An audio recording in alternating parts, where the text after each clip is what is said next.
I mean, you don't really care what I have to say, do you? Honestly? No. I'm trying to cut through the list, the questions. Well, forget the list. All right, I'm really asking you man to man as though we weren't here. Yes, I'm here. I don't know about you. I think you're losing it. Johnny Carson faced down presidents, movie stars, and drunken celebrities for 30 years without breaking character once. Nothing ever rattled him. But then, Charles Grodin walked onto the set in 1990 and did something nobody else had in 3 decades of Tonight Show tapings. He made the king of cool so visibly angry that producers wanted to cut the segment short. This is what happened that day. Johnny opened with a joke about another guest thinking Grodin's pants looked weird. Then he added, "They were fine if you were a log roller." The audience laughed. Grodin didn't. He leaned forward in that way he always did when he was about to dig in and press Johnny on whether he was actually offended by the pants. Self-facing entrance. "I see. Excuse me. Do you feel my pants?" The lady Amy Gasback, who's coming on later, felt my pants were disrespectful. "I don't know. I think they're fine if you're a log roller." Arson tried deflecting with a crack about not always wearing pants backstage, setting up their usual sniping dynamic. But Grodin wouldn't let it go. He kept staring and continued pushing. "Can you wear pants?" "Yes, I have pants on." "Really not necessary. Most of the time, I'm back there. I could probably save a lot if I didn't wear. Let's work this out here." Just could see Johnny's smile tighten around the edges. That set the tone for the next 14 minutes. 2 men trapped on live television, both refusing to blink first. Carson tried to move forward. He asked a straightforward question to get the interview on track. Was Grodin starring or co-starring in his new movie? Simple enough. But Grodin ignored it completely. He jumped straight into bragging how good he thought the movie was. "My first guess is who's currently starring in Taking Care of Business." Then in parenthesis, it says with Jim Belushi. So is the correct billing co-starring or starring? Taking Care of Business is probably the most entertaining picture I've done since Heaven Can Wait. Did I miss a question somewhere in between? Did you answer something else before this? Johnny snapped back, not angry in an obvious way, but sharp. He told Grodin that he asked the questions, and Grodin should answer the current one before moving ahead. He called him out directly for always jumping the order and derailing the flow of interviews. "You're jumping ahead to the next question. You see, they have to come in order. I ask the questions, and you answer the current question. Certain things to say, and you have certain things to say, but it's really not important. You're both starring in both starring. I think it's the most entertaining picture I've done since Heaven Can Wait." I said that right. You have to say things twice. We got to clear something up. You see, and you're starting again tonight. Every time you're on the show, we get mail. I don't say tons of mail. Eyeliner. Camera caught Johnny's jaw clench. The studio audience went silent for half a beat. This was not their usual sniping routine, where both men winked at the camera.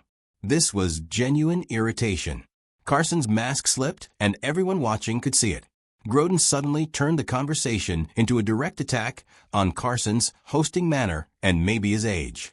Grodin complained that Johnny whispered during interviews, and guests could barely hear the questions. He imitated him in an exaggerated, mocking mumble. The audience roared. The impression was genuinely funny, but it was also disrespectful for live television. I suppose the thing is to get it when you can. Are you whispering again? Oh no. You said I'm whispering last time. Yeah. You talk very softly for me. I don't know why. Are you hearing? This is what you sound like. Are you talking? You made a book. No. Why am I being so? Have you seen those little whisper things that people get who are just on the edge of going completely deaf where you hear something? I'm going to get, I think it's me. Yeah. I think you're losing it. Well, maybe it is me. The joke landed as a direct shot at his age and his mental faculties.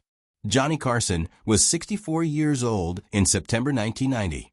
Retirement rumors swirled through every entertainment column. People openly speculated about when he would step down and who would replace him. Grodin just poked that wound on national television and smiled while doing it.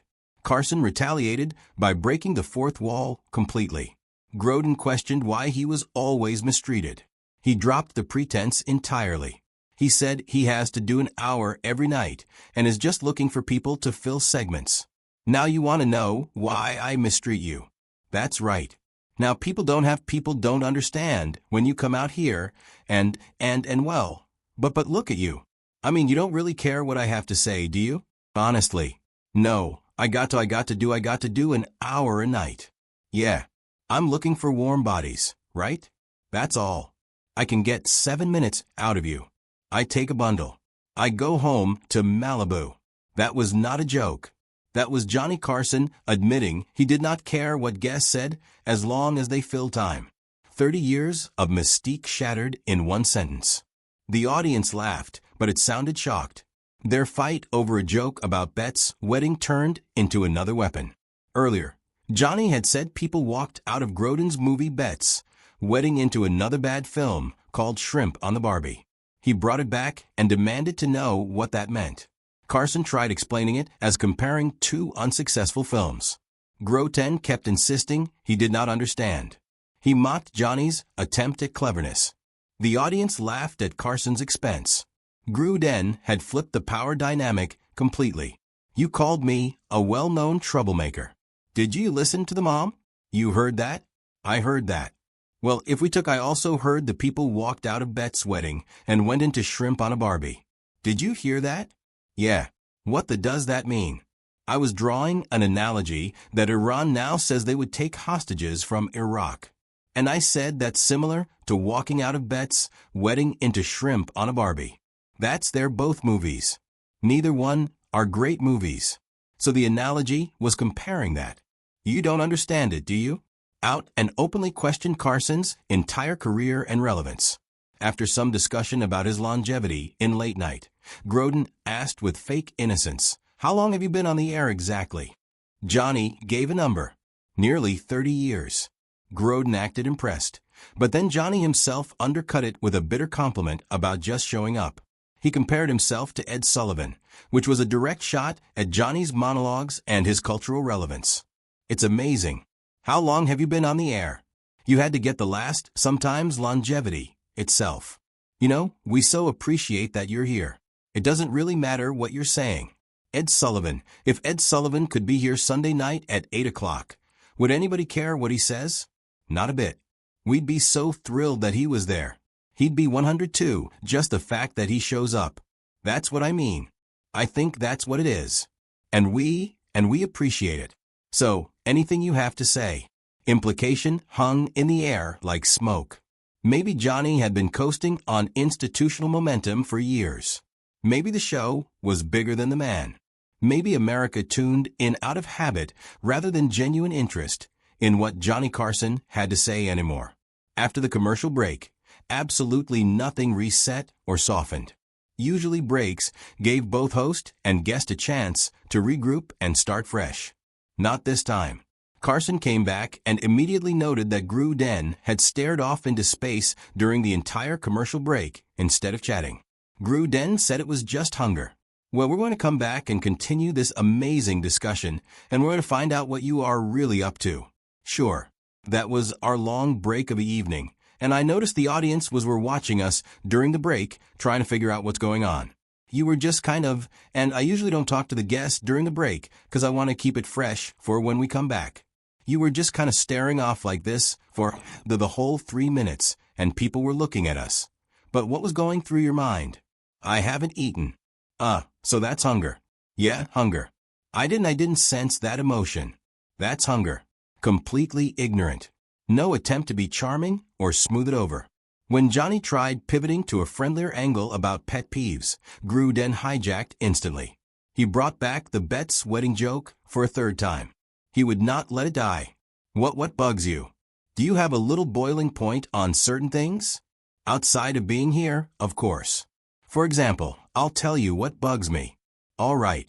Being in a two-lane highway where the guy ahead drives 30 miles per hour in a 45 miles per hour zone and will not let you pass.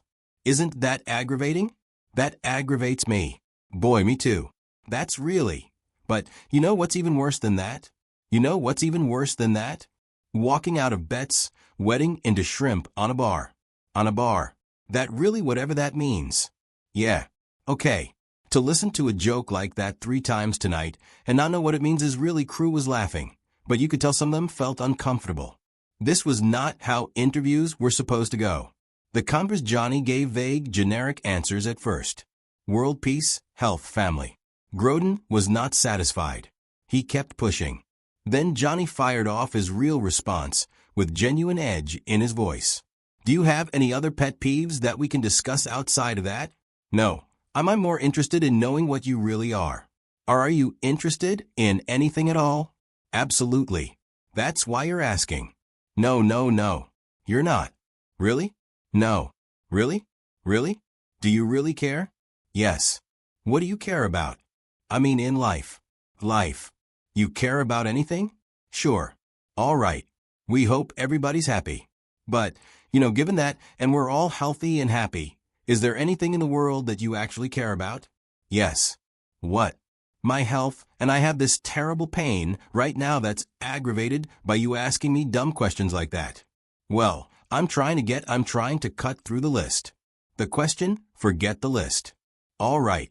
I'm really asking you, man. Man, as though we weren't here. Yes, we are here, but as though we weren't here. Yeah, I'm here. I don't know about you. I can care about the human condition. Come on. Like what? Don't you know what the human condition is? Yeah. But what do you care about the human condition? You've reduced the entire world situation Iraq and everything to an opening monologue. Oh. And on Hussein and boo. Is there anything in the world that you really do? You lie awake at night and worry about anything that doesn't have to do with the show or yourself. Yes. The mentally impaired. Audience exploded with laughter and applause. Huge reaction. But underneath the laugh, you could hear the irritation, the exhaustion. Johnny was done pretending to enjoy this conversation. He wanted it over with. Grodin refused to let Carson hide behind vague statements and easy punchlines. Johnny claimed to care about the human condition as a whole. Grodin immediately ridiculed it. He said Johnny reduced all the world's complex problems and suffering into a 6-minute opening monologue full of jokes about Congress and movie stars. He asked if Johnny ever actually lay awake at night worrying about anything that did not directly involve The Tonight Show or his ratings. It was a genuine philosophical challenge disguised as banter. Johnny's answer came fast and sharp. Yes, the mentally impaired. He said it while looking directly at Charles. The implication was crystal clear. You are mentally impaired, and I worry about people like you. The audience gave him a huge laugh. They were on Johnny's side, but it was also a complete dodge. Grodin had asked a serious question about what Johnny valued as a human being, and Johnny turned it into a personal insult to avoid answering. Even the standard book plug segment became mutual mockery and disrespect. Johnny held up Grodin's memoir, It Should Happen to You, and immediately misstated the title. Grodin corrected him.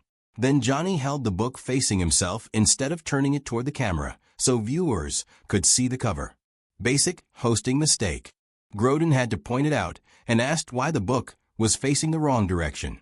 Johnny asked if Grodin's journey through show business had been interesting and worthwhile. Grodin said no, completely flat. Then he pivoted and claimed the book was actually the thing he was most proud of in his entire life and career. More proud than any movie or performance.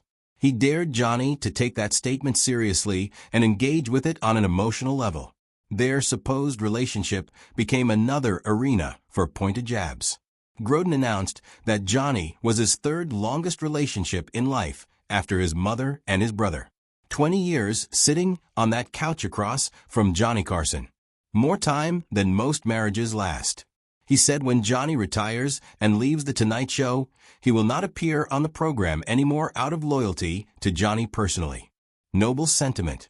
Then he immediately undercut it by admitting he does appearances on all the other late-night shows without hesitation.